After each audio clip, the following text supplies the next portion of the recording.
ছোট বাচ্চাদেরকে class 9-এর student মারিফ এবং মাহিরা ইন্টার ফার্স্ট ইয়ারে তাদেরকে অতর্কিতভাবে দেশীয় অস্ত্র দিয়ে ছাত্রলীগের সন্ত্রাসীরা কুপিয়ে রক্তাক্ত করে এবং রাস্তায় তাদেরকে ফেলে দেয়। সে যে মানুষের উপর আলেম ওলামাদের প্রতি যে ধরনের অত্যাচার করেছে, সাধারণ শিক্ষার্থীকে যেভাবে হত্যা করেছে, মানুষের একমাত্র এবং অভিন্ন ছাওয়াই ছিল হাসিনাবিহীন বাংলাদেশ। তুমি হাসিনার এ বাংলাদেশে আর কোনো ঠাঁই নাই।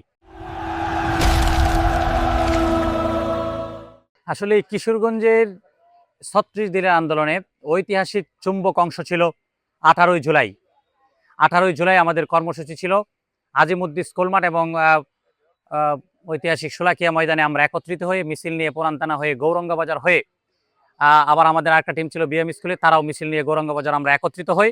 পরবর্তীতে গৌরঙ্গ বাজার ব্রিজ হয়ে রথকলা যখন আমরা যাই তখন আমরা লক্ষ্য করি যে ফায়ার সার্ভিস থেকে সামনের দিকে ছাত্রলীগের সশস্ত্র বাহিনী অস্ত্র শস্ত্র সজ্জিত আগ্নেয়াস্ত্রে সহ সজ্জিত তারা আমাদের উপর অতর্কিতভাবে হামলা করে। আমরা অনেকটাই অপ্রস্তুত ছিলাম, যেই কারণে আমাদের সাধারণ শিক্ষার্থীরা, কোমলমতি মেয়ে শিক্ষার্থীরা যারা সামনে ছিলেন তারা হুচুটকে অনেকেই পড়ে যান। বুকিং দিন city convention hall, Alamgir Hossain city, গাইডাল, কিশোরগঞ্জ। তাদেরকে আমরা যখন তোলার চেষ্টা করছি, অনেকেই বিচ্ছিন্নভাবে বিভিন্ন মার্কেটে অবস্থান নিয়েছে, অনেকেই কিছুটা সময়ের জন্য পিছনে ব্যাক করেছে। কিন্তু সেই জায়গায় অভাবনীয় যেই ঘটনাটা আমরা লক্ষ্য করেছি, মহিলা কলেজের যে শিক্ষার্থী মাহিরা এবং বয়েজ স্কুলের নারিফ, তারা অপ্রতিরোধ্য ছিল। তারা যখন আর পিছনে হটতে পারে না, তারা সামনে দাঁড়ায় আছে একদম। আমরা 100 গজের মাঝখানে 2 জন সাধারণ শিক্ষার্থীকে দেখতে পাচ্ছি, তারা ইট ভাঙছে আর ছাত্রলীগকে ডাকছে, আসো তোমাদেরকে আজকে আর ছাড়বো না।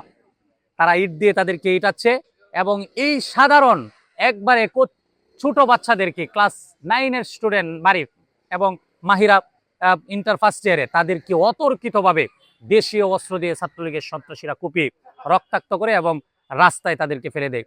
সেটা দেখে সাধারণ শিক্ষার্থীরা সেদিন অগ্নিস্ফুলিঙ্গের মতো জেগে উঠেছিলেন এবং তাদেরকে কিশোরগঞ্জ ছাড়তে বাধ্য করেছিলেন।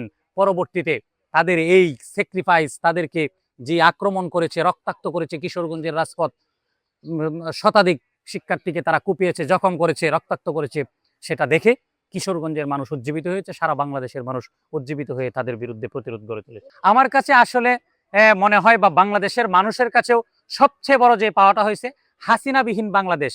যে ফেসিস্ট, খুনি, গণহত্যাকারী, গুমকারী, যে অন্যায়ভাবে মানুষকে অত্যাচার করেছে, নিপীড়ন করেছে, গুম করেছে, আয়নাঘরে বন্দি করেছে, সে যে মানুষের উপর আলেম ওলামাদের প্রতি যে ধরনের অত্যাচার করেছে, সাধারণ শিক্ষার্থীকে যেভাবে হত্যা করেছে, মানুষের একমাত্র এবং অভিন্ন ছাওয়াই ছিল হাসিনাবিহীন বাংলাদেশ। মানুষের এবং আমার বা ব্যক্তিগতভাবে আমি মনে করি হাসিনা এ দেশে নাই। আমি প্রফুল্ল আছি, আমি আমার ভালো লাগছে বা আমি প্রশান্তি লাভ করছি। মানুষের এটাই ছিল সবচেয়ে বড় পাওয়ার, যে হাসিনা আর এই বাংলাদেশে থাকতে পারবে না, কুনি হাসিনার এই বাংলাদেশে আর কোনো ঠাঁই নাই।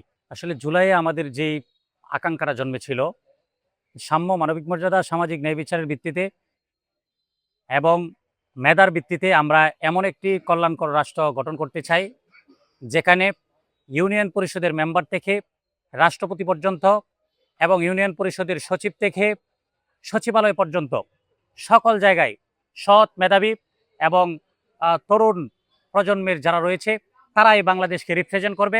সাধারণ মানুষকে নিরবিচ্ছিন্নভাবে যেন ঘুষ দুর্নীতিমুক্ত এদেশের যত সেবা কেন্দ্র রয়েছে, শিক্ষা, চিকিৎসা, খাদ্য, বস্ত্র, বাসস্থান, পাসপোর্ট অফিস, এলজিডি অফিস, থানা, কোর্ট সহ সকল জায়গায় সাধারণ তরুণ প্রজন্মের মেধাবীরা সকল জায়গায় জায়গা করে নিক। কেউ মেম্বার হবে, কেউ চেয়ারম্যান হবে, কেউ এমপি হবে, কেউ সচিব হবে, কেউ এসপি হবে, ডিসি হবে।